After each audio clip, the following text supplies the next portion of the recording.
Welcome to this case study on idea research. We're going to follow up from the last lesson on just doing a general brainstorm with actually doing research. I'm going to be using a lot of the tools I mentioned previously that I use to stay trendy, to stay on top of things on any type of topic. And so this is if you're getting stuck or if you're just getting started out and need to find more ideas, this is what I would do. So we're still thinking about buying a home. And so the first place that I would suggest looking is Google. Just go to google.com or bing.com, your favorite search engine, whatever it is, and type in your topic or what your brand or business is. So I'm going to just type in buying a house. See, and we're already getting great Google suggestions. So instead of home, maybe house is a better option. And then see, we have all of these ideas already showing up for me. So buying a house without a realtor, buying a house with bad credit, buying a house out of state. These are topics that you might want to create content on. So just doing a search for buying a house, though, we can see what pops up. The first ones are going to be ads. So generally I will skip those because that's only appearing because that person is paying for that to show up there. I want to see what shows up just based off of content and Google, it appearing in Google search. So what I expect is some general big guides to buying a home. So we've got NerdWallet. These are the websites Quicken Loans, Dave Ramsey, Trulia, Forbes, Discover.com, 10 Steps to Buying a House. That's what I would have thought and expected to show up. So if you want to dive in a little bit deeper, you might want to do something more specific. So like buying a house in California, if that's your target market. And so see what pops up. Where do people get money to buy California homes, California real estate? Why buy one house in California when you can get 6 in Texas? Pretty good articles that pop up. Now I'm going back just to the first search, and you'll also notice that videos appear.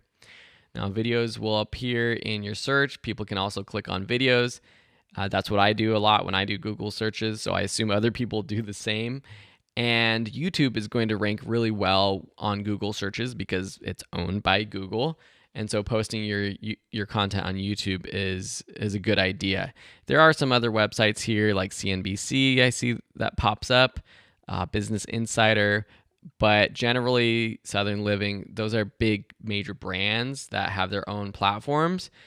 So if you're posting your videos, I would definitely suggest putting them on YouTube. It might be a good idea just to look at this content. Let's look at this, how to buy a house in 10 steps. Hire a real estate agent, shop for a mortgage. Now, we see this and you might think, okay, well, what other content can I create from this? Maybe you create separate articles or content on each of these things. How to hire a real estate agent, how to shop for a mortgage,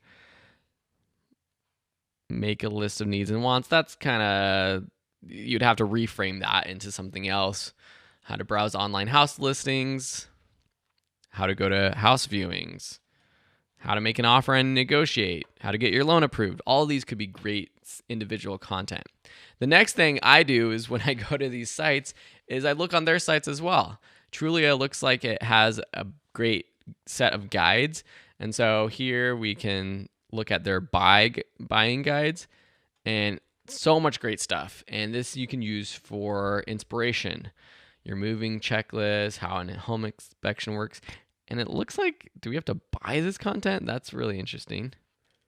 Oh no, that's the category. Okay, so I was like, that would be weird if Trulia was charging people to get their guides. So awesome, great content here.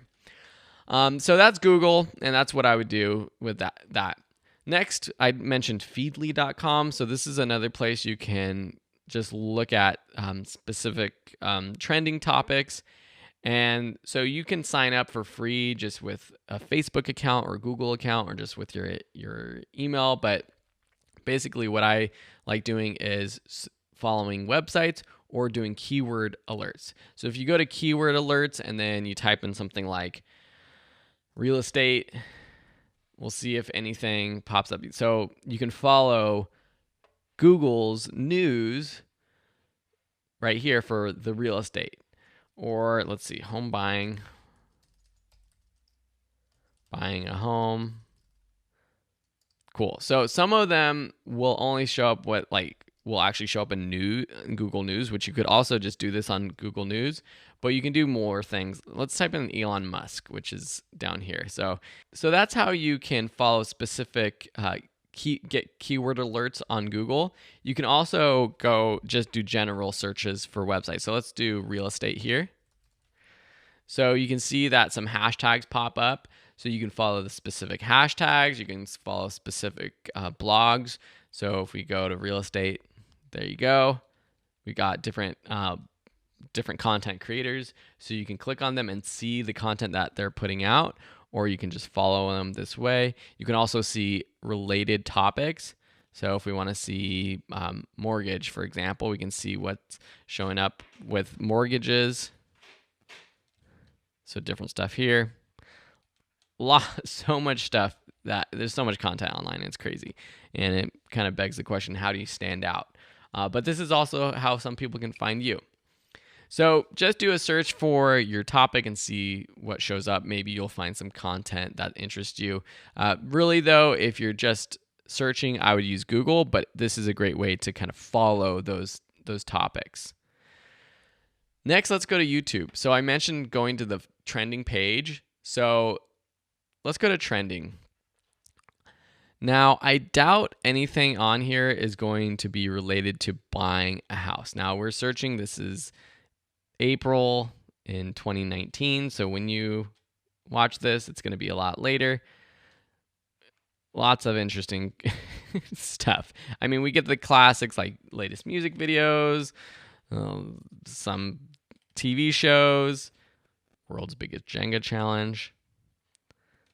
Interesting. So I'm looking and seeing if there's anything related to buying a home that I could do, or if there's something that maybe not related to buying a home, but is somehow related, like this one. This ultra modern tiny house will blow your mind.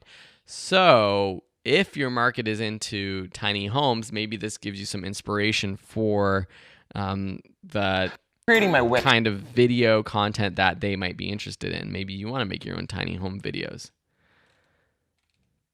Like I mentioned previously, like if there's a trending thing like the ALS Ice Bucket Challenge or something like that, you might see here and want to do yourself.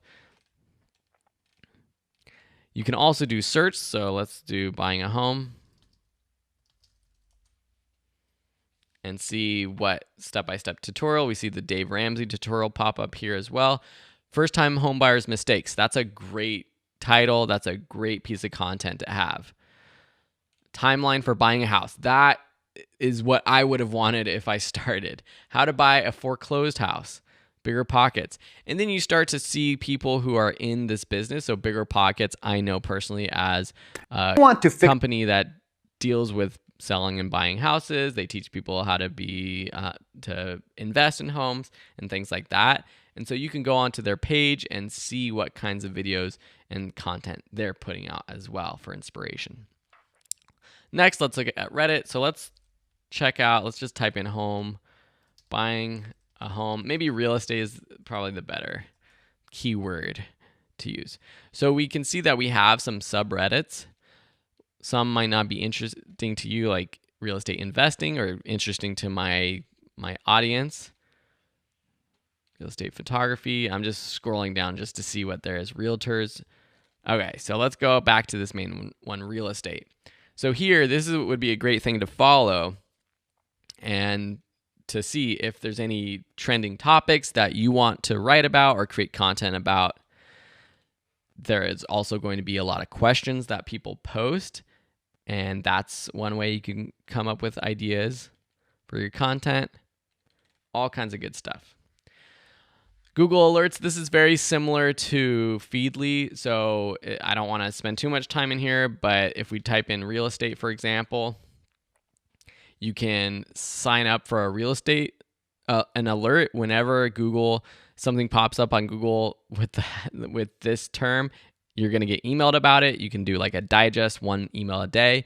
Now, you're going to get a ton of stuff for a big topic like this. But maybe if you're searching for real estate, Los Angeles, maybe that might be a little bit more specific and better.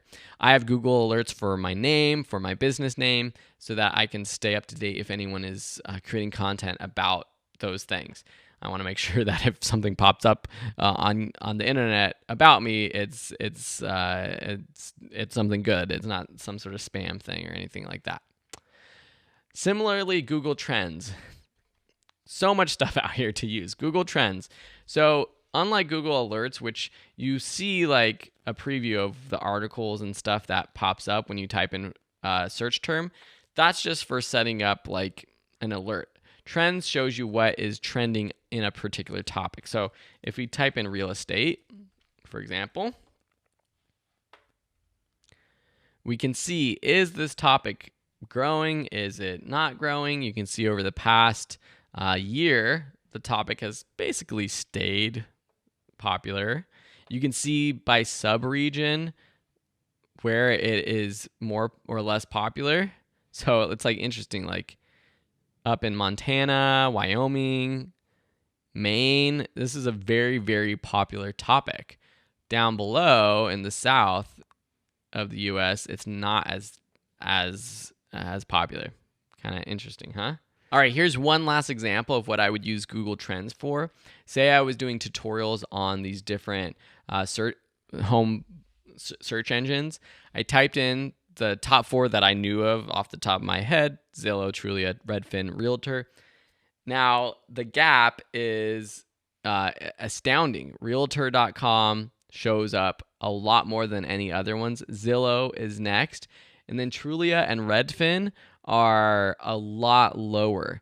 And so this would tell me, okay, I will probably want to create tutorials using Realtor.com or Zillow.com, knowing that these are the more popular tools that people use. If I create tutorials using Trulia or Redfin, that kind of segments my audience to a smaller segment that most people aren't going to be using these other sites. So making content that's available to the largest audience by using Google Trends, it tells me use Zillow or Realtor.com. All right. Lots of cool stuff here, but basically what you should do is do all your research, add any ideas you have to your brainstorm list.